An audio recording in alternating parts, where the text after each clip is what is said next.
这3支箭如果能够顺利的达标，那可以看得到未来20年桃园的发展。第一支箭就是桃园航空城，历经10年的这个争跌不休，终于能够定案。今年开始要进行这个地上物的这个补偿，明年开始要进行区段征收的工程，所以航空城已经从一个纸上作业的阶段，进入一个实质开发的阶段。那这个计划完成后，会大幅的提高台湾的这个竞争力，那也会提高桃园在未来发展的动力啊。第二个当然就是那个亚洲矽谷计划，这个计划呢着重在产业的创新。那桃园是全台湾工业产值全国第1名，那各种供应链都很完整。那不论是传统产业或者高科技产业，不论是大型企业或中小企业，不论是制造业或者服务业，在桃园都有很完整的这个分布。那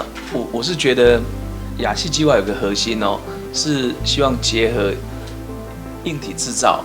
跟这个软体的服务，能够形成所谓的物联网产业，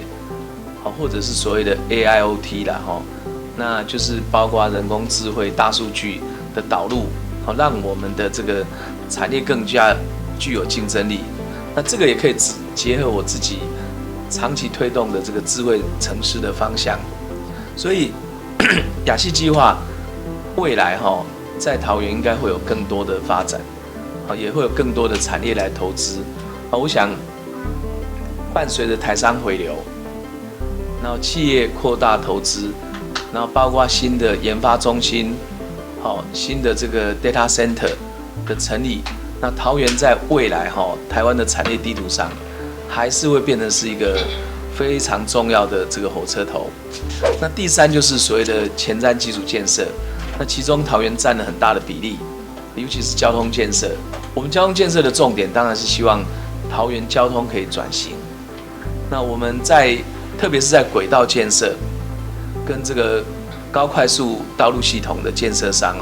那我们正在努力的加快速度。那希望桃园可以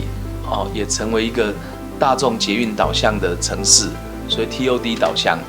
那让这个城市的这个交通负担可以降低，更人本、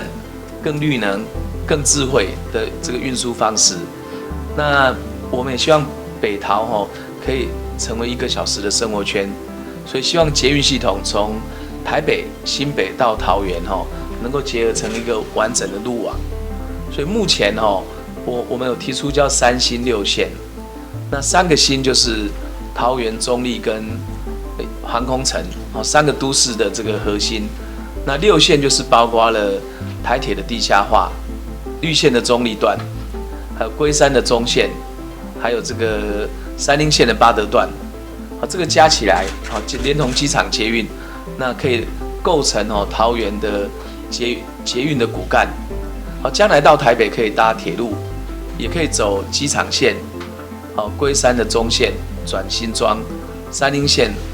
接板南线。那我想这样桃园跟台北之间的距离会缩短，对整个区域的交通跟经济的这个活动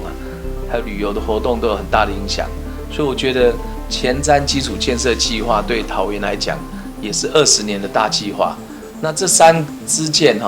会改变未来桃园。